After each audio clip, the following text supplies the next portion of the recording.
우스 땅의 욥이라고 이름하는 사람이 살고 있었습니다.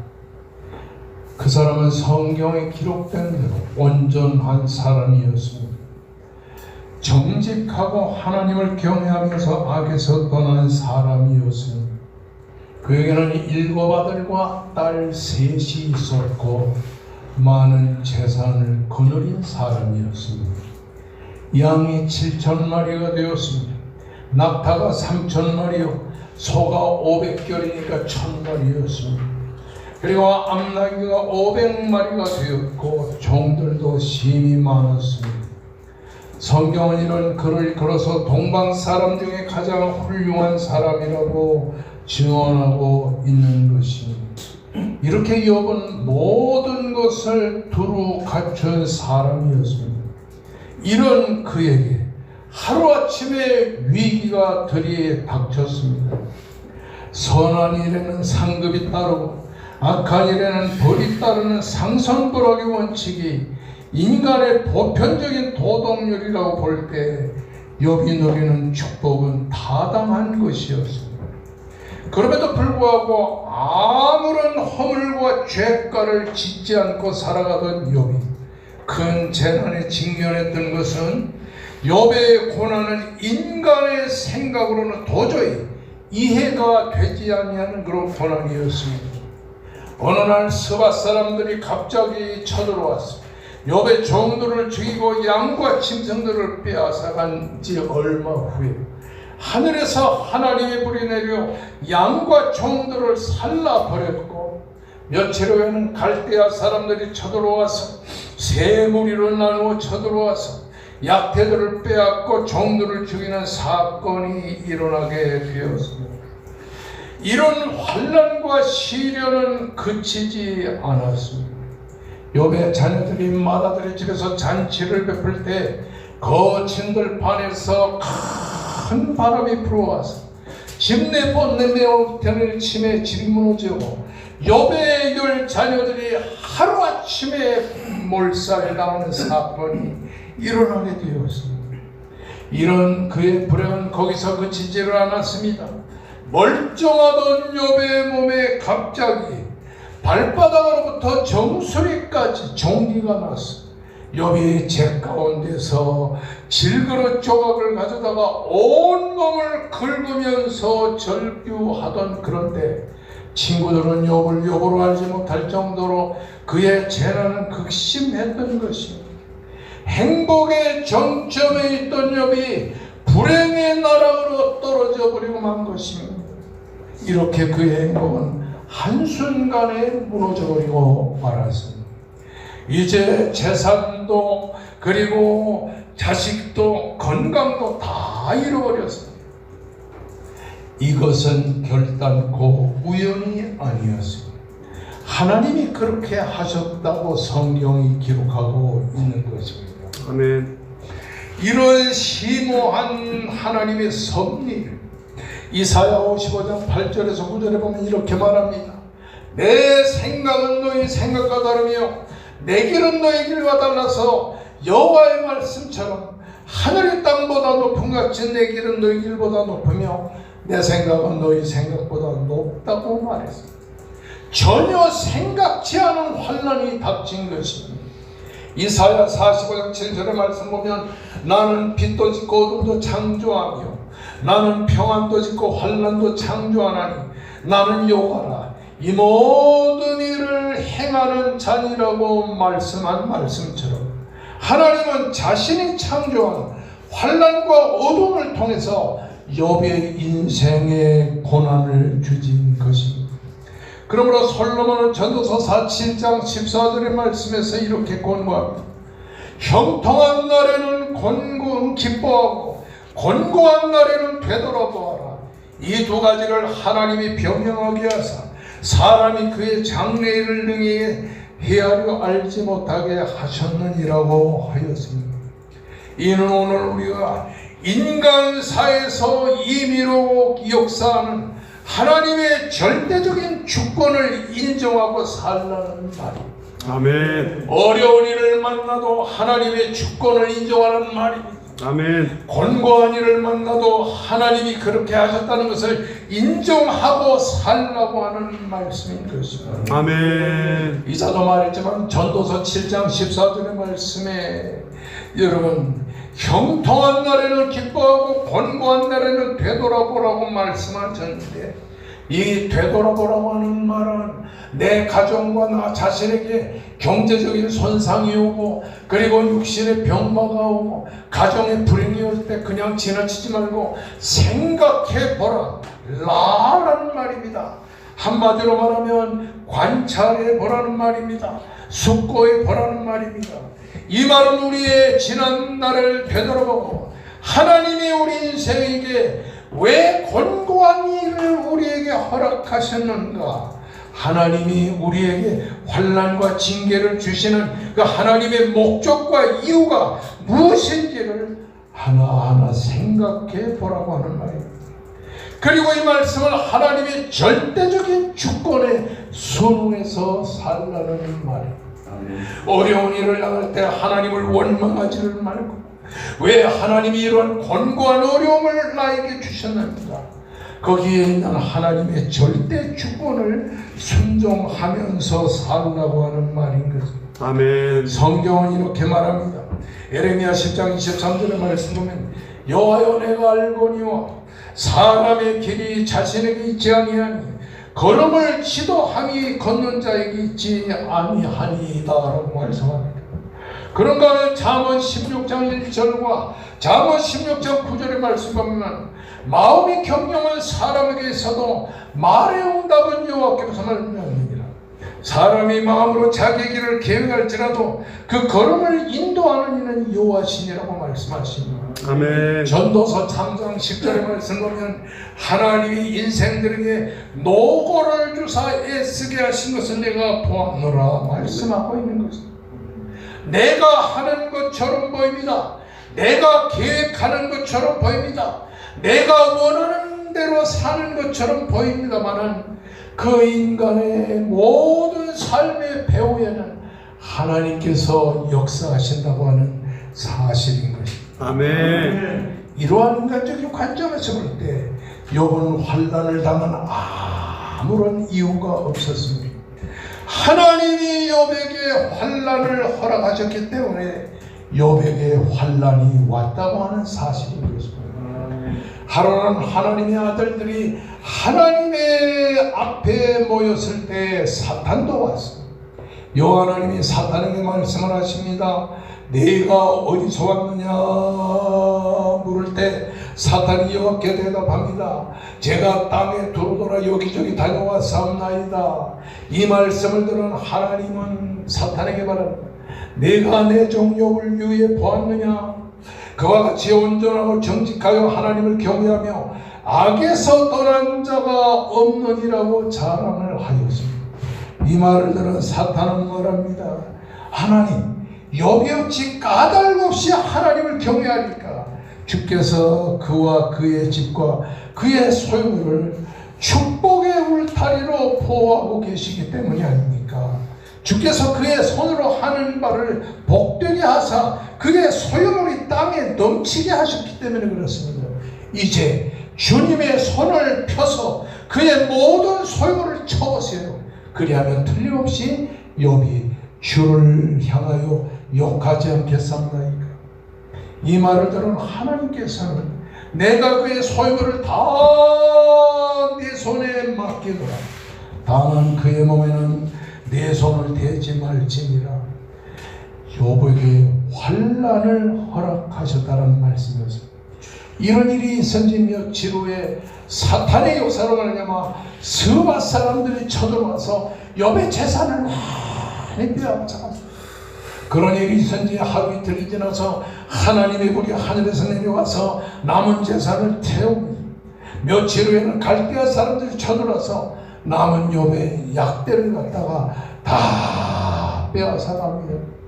그런 일이 있어 정신을 차리지 못하고 있을 때 욥의 그 아들 딸들이 잔치하는데 거친 들판에서 바람이 불어와가지고서 욥의 10자녀가 잔치하는 마다들의 집을 무너뜨려 10사람의 자녀가 다 죽게 됩니다.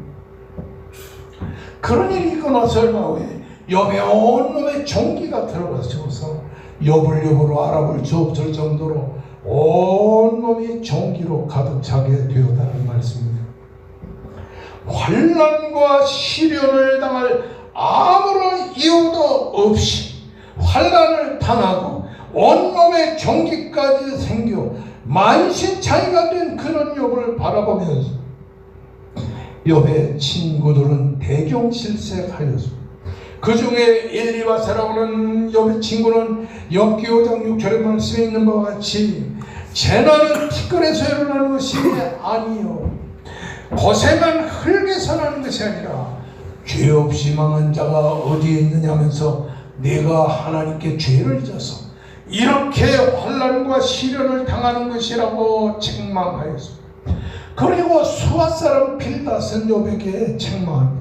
욥기 8장 4절의 말씀에 보면 내 자녀들이 주께 죄를 지었으므로 주께서 그들도 그의 죄에 매리에 두었다고 책망하게 되는 것입니다.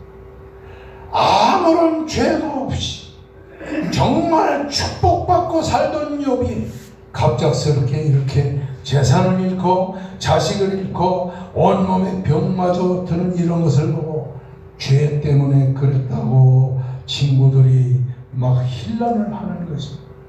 이렇게 되자 욥의 아내도 욥을 향해서 욥기서에서 말합니다.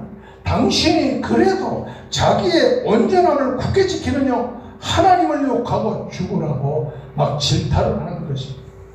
사람들은 이쯤 되면 낭망합니다. 좌절합니다. 주저앉게 되는 것입니다. 그래서 완전히 인생이 몰락하게 됩니다.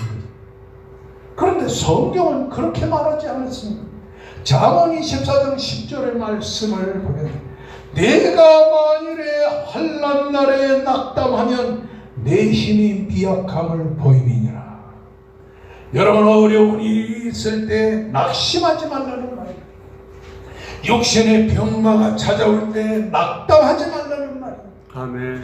재산을 잃어버리고 가정의 풍비박산 어려움이 찾아올 때 환난 날에 낙담하지 말라. 만약에 내가 어려움에 낙담하면 내 힘의 미약함을 보임이라는 말씀인 것입니다.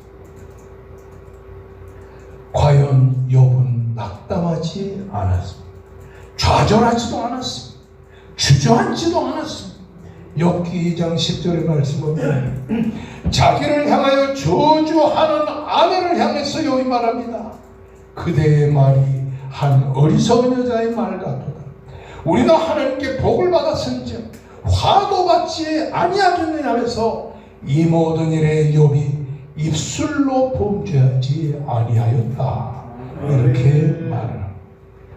교회 잘 나오고 신앙생활 잘하는 사람 중에도 갑자기 가정에 문제가 생기고 사업이 망하고 질병이 생기고 하게 되면 하나님을 원망하고 불평하는데 욥은 그러지는 않았습니다.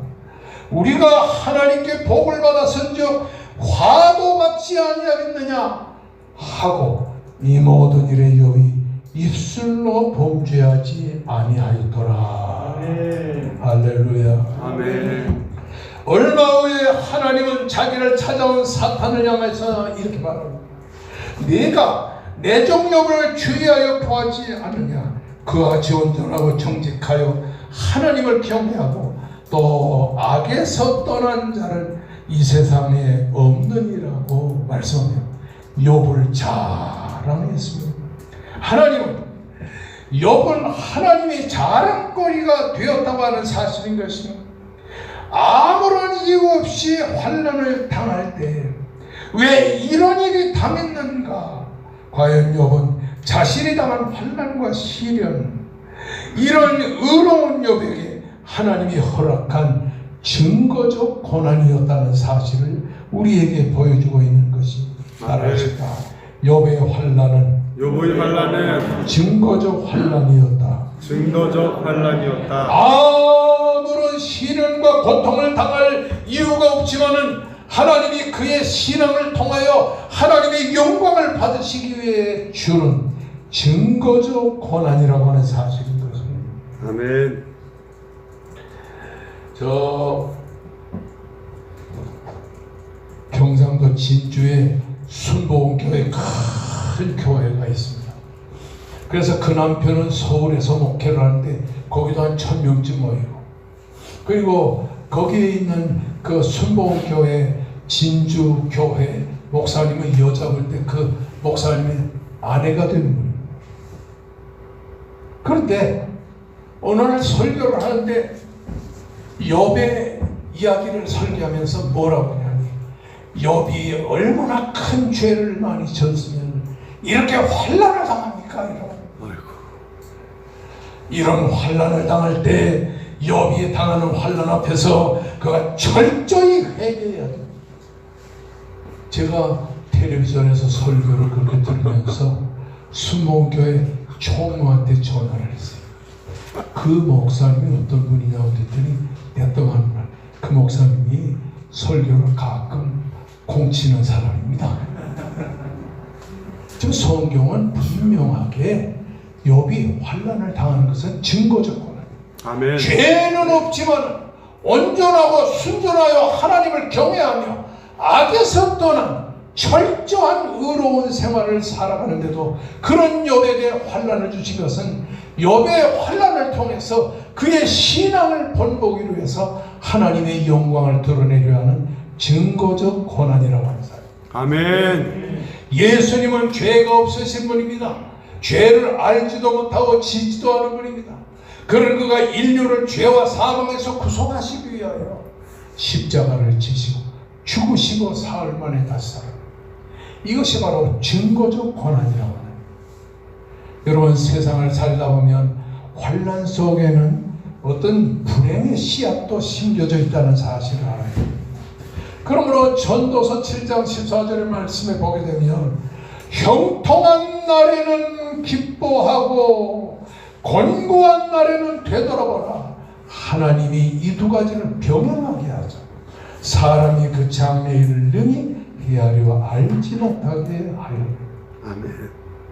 하나님은 우리가 세상을 살 때 형통할 때도 있게 하시고 환난 날도 있게 하셔서, 하나님은 형통한 날과 환난의 날을 병행케 하셔서 이렇게 환난도 당하고 형통한 일도 당하게 하면서 사람이 그의 장래일을 능히 헤아려 알지 못하게 하셨다라고 말씀합니다. 그러므로 환난은 누구도 피해갈 수가 없다고 하는 사실. 아멘. 젊은이도 환난을 피할 수 없고 늙은이도 피할 수 없습니다.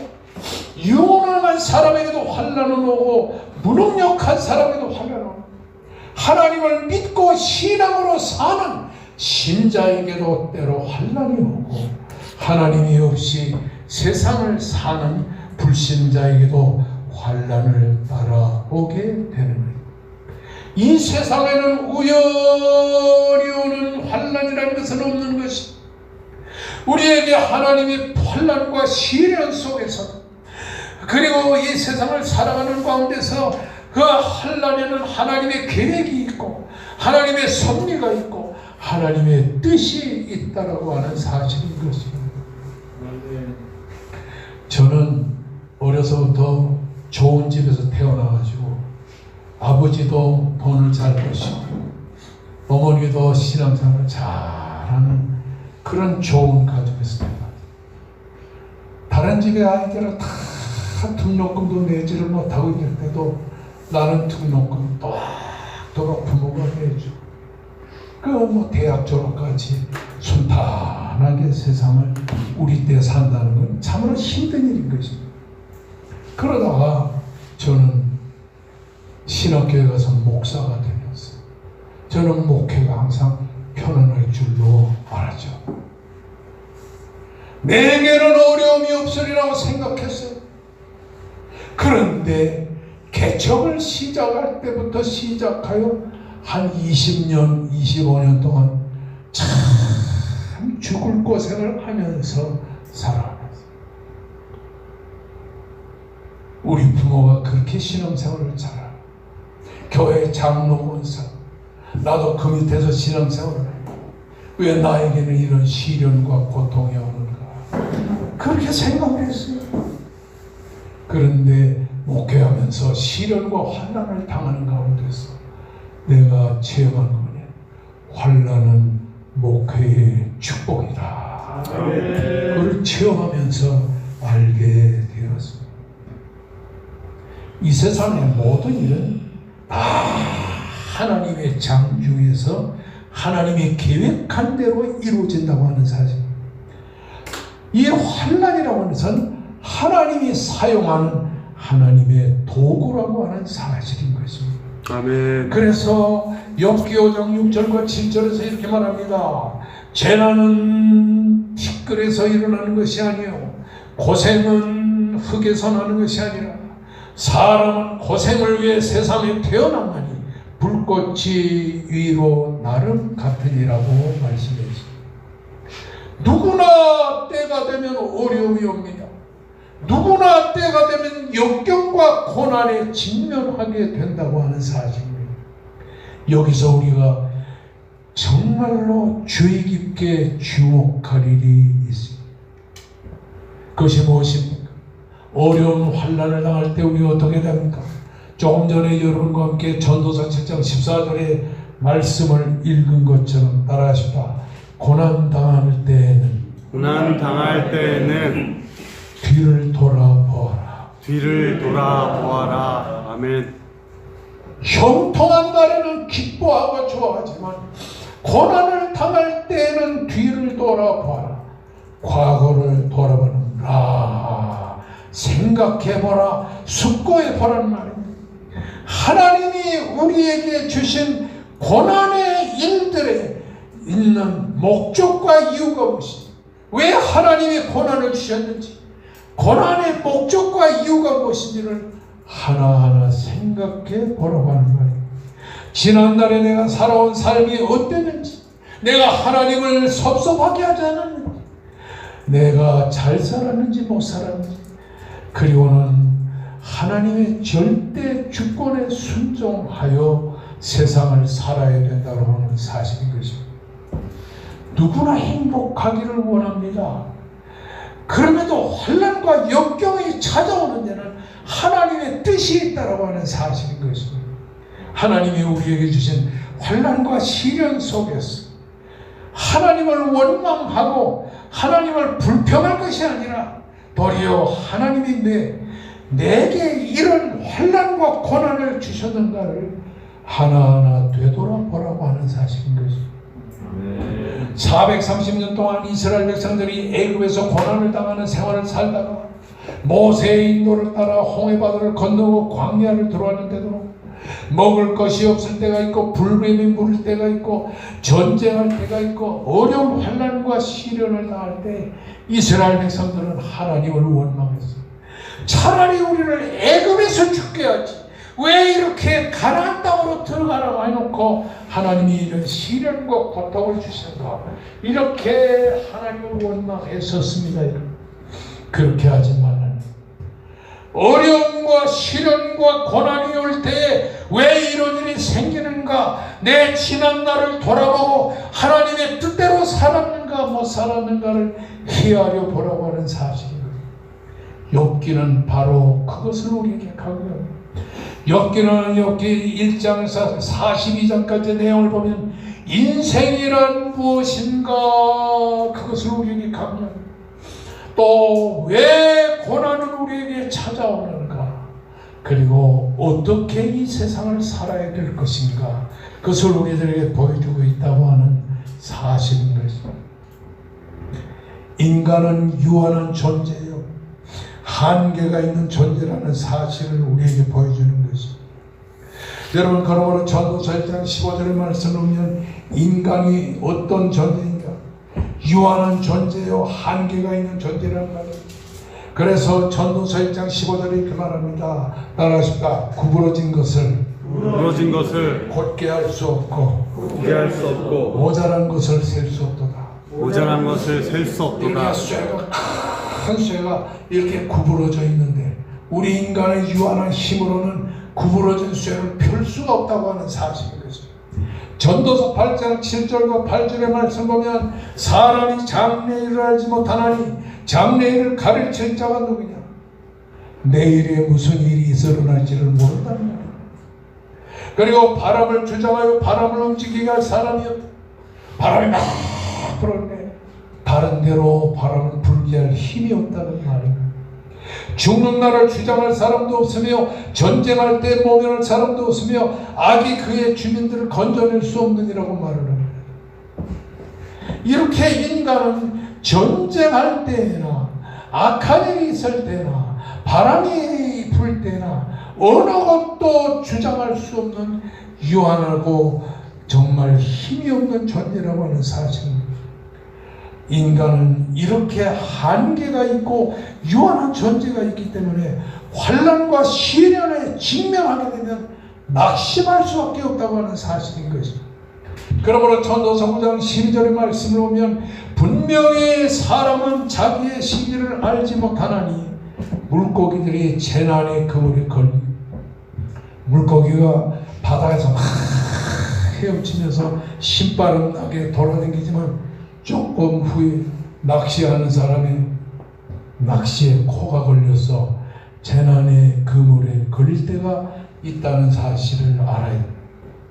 새들이 올무에 걸린 같이 인생들도 재앙의 날이 그들에게 호련히 임하면 거기 걸리게 된다고 하는 사실입니다. 바람의 길이 어떠한가, 아이된 자의 태에서 뼈가 어떻게 자라는지, 어머니의 뱃속에서 어린이가 자라면서 그 어린이의 뼈가 어떻게 성장하는지 우리는 모른단 말입니다. 만사를 형통케 하시는 하나님의 일을 우리가 알 수 없다고 합니다. 어려운 환난이 도리어 우리에게 축복의 길이 될 것이라는 사실을 아는 사람은 세상에 아무도 없다고 하는 사실입니다. 아멘. 그러나 환난과 고통은 우리에게 무의미한 것이 아니라고 하는 사실입니다. 고통과 역경이 우리를 만들어낸다고 하는 사실인 것입니다. 환난과 고통을 어떻게 이겨나갈 것인가, 그것이 우리에게 중요하다. 욥을 통해서 보게 되면 그렇게 어려운 환난과 질고가 올 때 욥은 어떻게 그 환난과 질고를 이겼는가? 따라하십시오. 믿음으로 이겼습니다. 믿음이 있어야 된다고 하는 사실. 여러분, 믿음이 없는 사람들은 사업상의 문제가 생기고 이 육신의 병마가 오고 가정에 어려움이 오면 낙심하고 교회를 그만두고 버립니다. 그러나 믿음이 있는 사람은 환난을 이깁니다. 문제는 어떤 믿음인가 하는 겁니다. 욥기 19장 25절에서 26절의 말씀을 보면 내가 알기에는 나의 대속자가 살아계시니 마침내 그가 땅 위에 설 것이라. 내 가정의 법경을 당한 뒤에도 내가 육체 밖에서 하나님을 보리라. 여기 내가 알기에는이라는 말은 나는 믿습니다. 뭘 믿느냐? 나의 대속자가 살아계시니. 대속자라는 말은 꼬엘이라고 하는 말입니다. 옛날에 이스라엘 사람들은 돈이 없거나 집안이 망했을 때 그 집에 한 사람을, 그 빚을 진 사람의 집에 노예로 팔아버려요. 그리고 그 집에 모든 토지를 다 그 빚진 사람에게 빼앗겨버립니다. 그런 가운데 그것을 되찾아오는 방법은 바로 뭐냐? 당사자나 아니면 가족이나 토지를 다시 사오는 일가 친척을 통해서 잃어버린 토지, 잃어버린 사람을 회복하는 것을 말하는 것입니다. 이걸 갖다가 히브리 말에 꼬엘이라고 말을 하는데 하나님이 우리의 대속자, 구속자가 되신다는 말이에요. 이것은 뭐 예수 그리스도가 우리를 죄와 사망에서 대속하여 되찾아오기 위해 십자가를 통해서 죽으시고 다시 사심으로 우리를 죄에서 구속하시는 것을 말하는 것입니다. 아멘. 욥은 예수님보다 2000년 전에 세상을 살던 사람인데 그는 장차 언젠가 메시아 예수 그리스도가 우리를 위해서 십자가에 달려 죽으시고 다시 사심으로 우리를 죄와 사망에서 구속하실 것을 욥이 먼 미래 사건으로 내다보았다고 하는 사실인 것입니다. 아멘. 이런 구속의 신앙을 가지고 환난과 역경을 이길 수 있다고 하는 사실인 것입니다. 아멘. 따라하십니다. 예수가 나의 구속자가 되심을 나의 구속자가 되심을 믿는 믿음으로 환난을 이긴다. 할렐루야. 그래서 욥기에 쭉 보게 되면 욥이 그 믿음을 가지고 환난을 이겼는데 그 믿음이 있을 때 어떤 현상이 생기냐? 인내하기. 어떤 고난과 어떤 괴로움도 욥의 인내하는 신앙을 갖게 한 것은 꼬헬의 신앙이었다는 사실인 것입니다. 그러므로 에레미야 애가 3장 26절에 보면 사람이 여호와의 구원을 바라고 잠잠히 기다림이 정도다. 인내하며 기다림. 어려운 문제가 생겼을 때에도 하나님의 섭리가 일어날 것이라는 것을 확실하게 믿고 기다리는 신앙을 가지라고 하는 사실인 것입니다. 기다리면 하나님께서 성령으로 역사해 주실 것이라고 하는 사실. 아멘. 둘째는 기도하라는 사실인 것입니다. 야고보 5장 13절의 말씀 보면 너희 중에서 고난을 당한 자가 있느냐?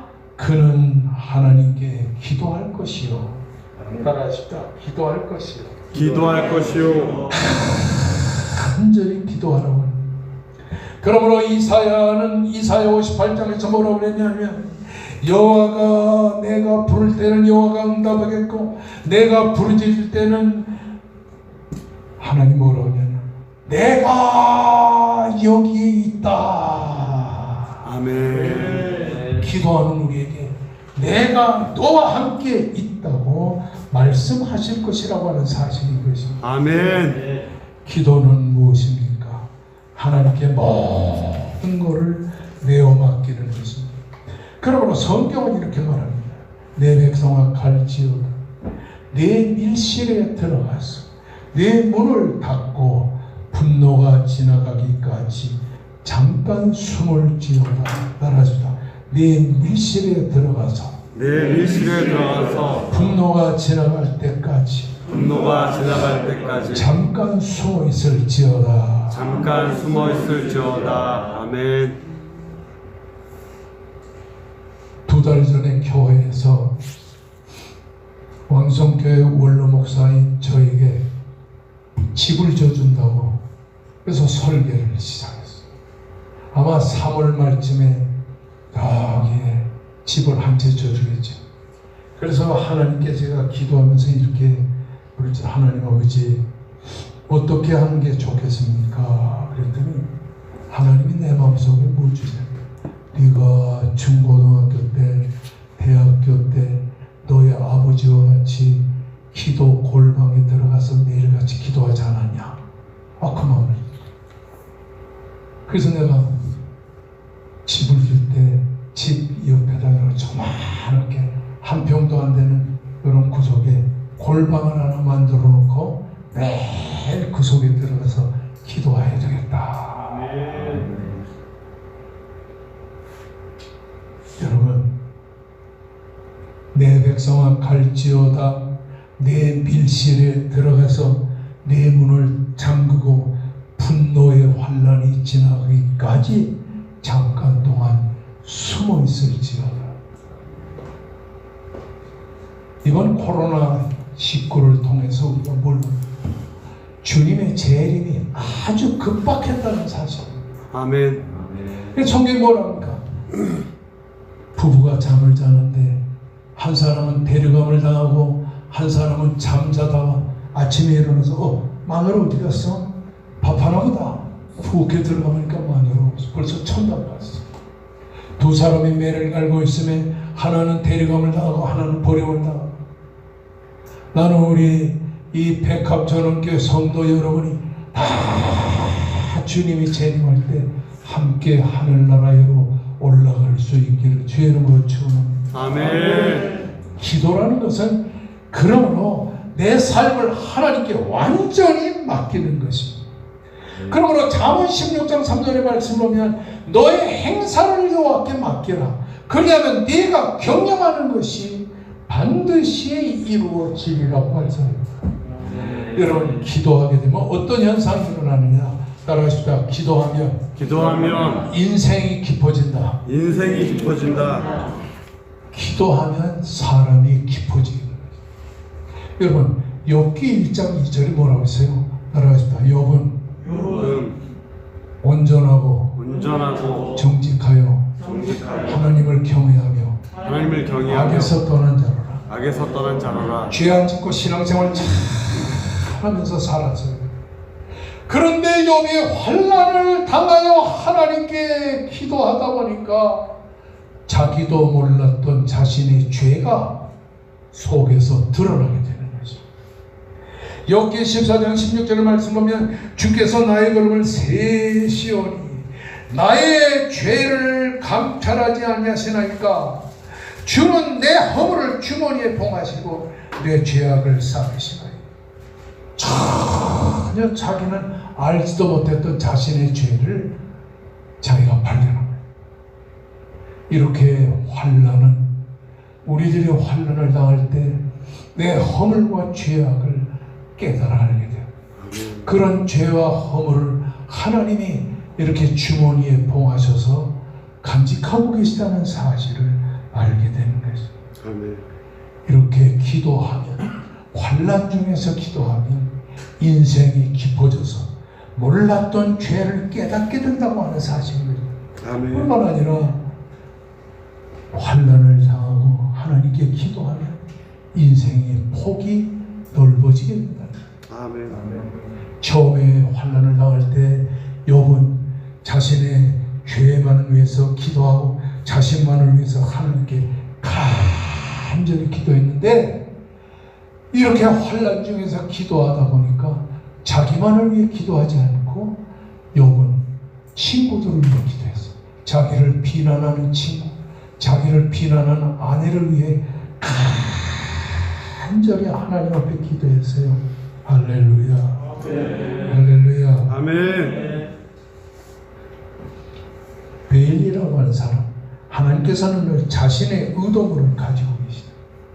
환난이 우리에게 와도 하나님은 그 환난 속에서 의도하는 바, 우리에게 주시려는 하나님의 뜻은 하나님이 갖고 있다고 하는 사실인 것입니다. 고난은 변장하고 오는 축복입니다. 처음에는 자신을 위해서만 기도하던 욥이 이제는 친구들과 아내를 위해 간절히 기도를 합니다. 이렇게 기도를 하다 보니까 놀라운 역사가 일어나게 됐습니다. 욥기 42장 10절 말씀 보면 따라하시다. 욥이 그 친구들을 위하여 기도할 때 여호와께서 욥의 곤경을 돌이키시고 여호와께서 욥에게 이전 모든 소유보다 갑절이나 주셨더라. 욥이 자신을 위해 하나님께 간절히 기도한 게 아니고 자신을 비난하고 자신을 손가락질하는 친구들을 위해 간절히 기도할 때 어떤 현상이 일어나냐? 여호와께서 욥의 곤경을 돌이켜 주셨어요. 자신을 위해 기도하는 것이 아니라 친구들을 위해 기도했는데 하나님께서 친구들을 위해 기도하는 욥의 곤경을 돌이켜 주셔서 갑절의 축복을 받게 하셨습니다. 그래서 우리는 교회를 위해 기도해야 되는 것입니다. 아멘. 할렐루야. 아멘.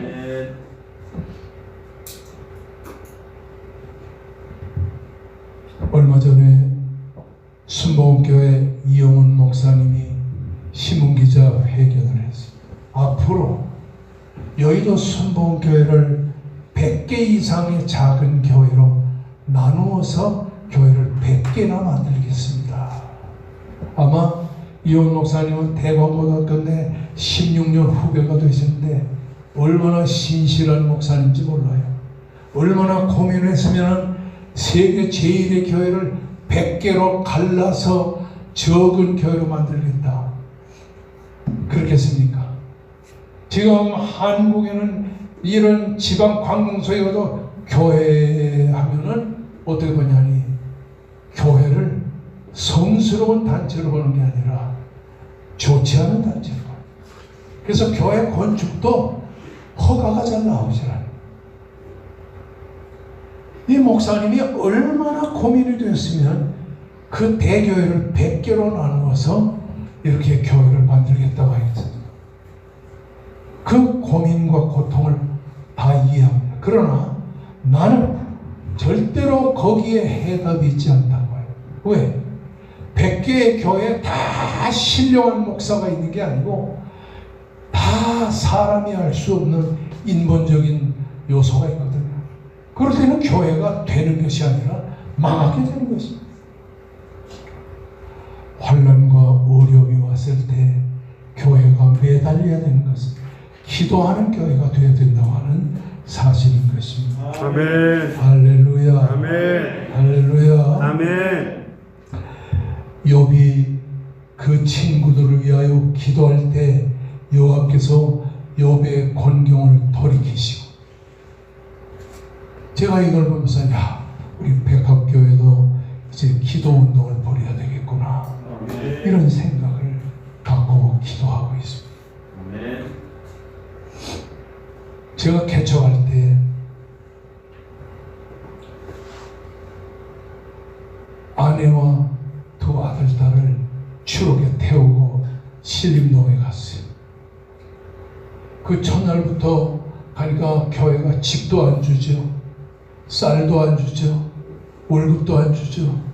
그래서 참 배가 고플 때 처음으로 이렇게 망토를 입고서 교회 나와서 11시 엎드려서 기도했어요. 하나님이여,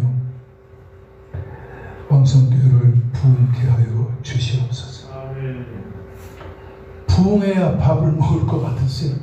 그래서 매일같이 밤 11시에 올라가서 철야기도 하면서 이튿날 아침 10시가 돼야 집에 들어왔어요.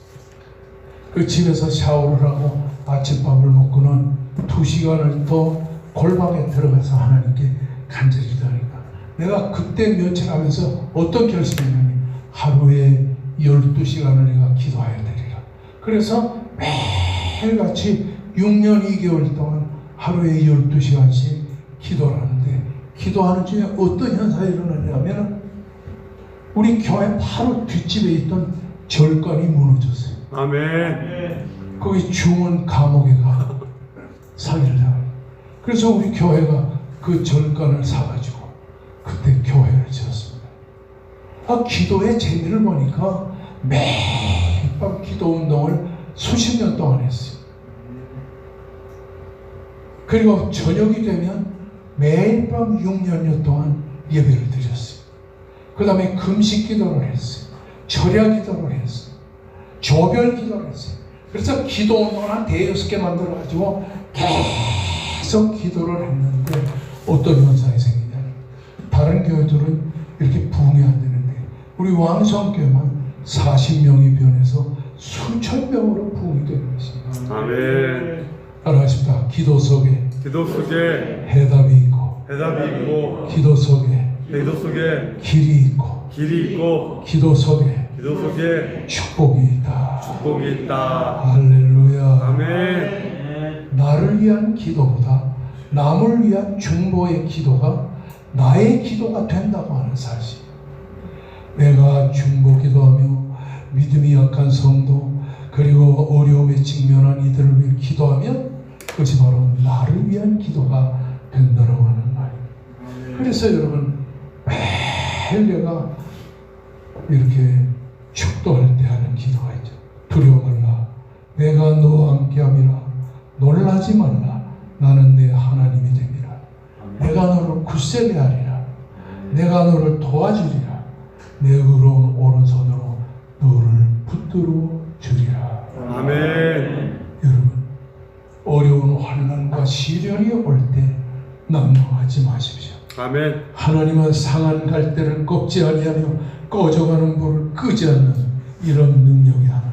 아멘. 우리가 불 가운데로 지날 때 함께하며 강을 건널 때도 물이 침몰치 못하게 하며 내가 불 가운데로 지날 때 타지도 않고 불법지 불꽃이 너를 사르지도 않게 되는 것입니다.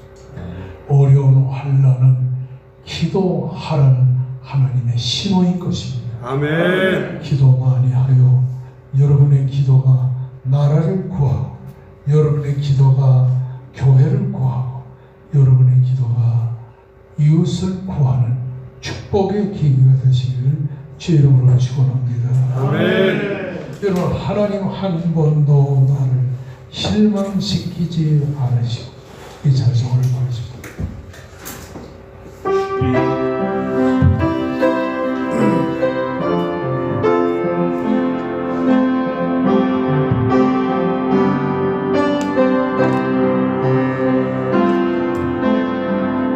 하나님 한 번도 나를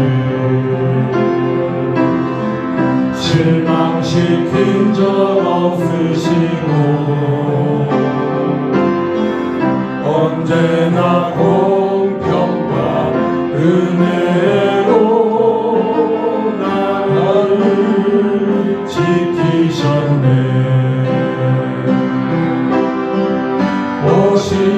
오신실하신 주,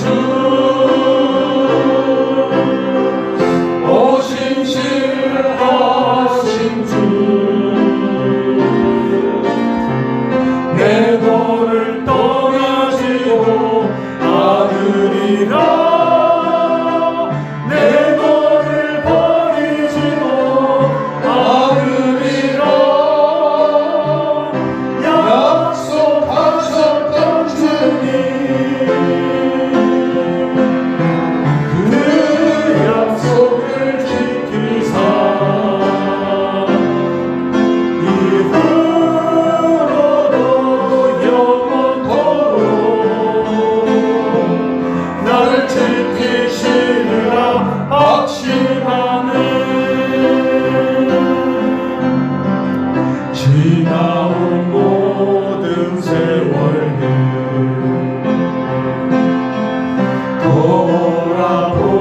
돌아보아도 그 어느 것 하나 주의 손길 안 비친 것 전혀 없네.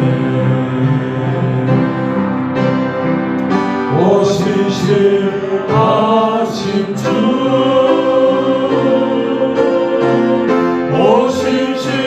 오신실하신 주, 내 너를 떠나지도 않으리라. 내 너를 버리지도 않으리라. 약속하셨던 주님, 그 약속을 지키사 이후로도 영원토록 나를 지키시리라 확신하네. 다 같이 우리 하나님 앞에 간절히 기도합시다. 어려운 이웃을 위해 하나님께 간절히 기도합시다. 가정의 문제를 놓고 하나님 앞에 기도합시다. 여러분의 육신의 병마를 놓고 하나님 앞에 기도합시다. 하나님은 여러분을 붙드시고 함께 하실 줄 믿습니다.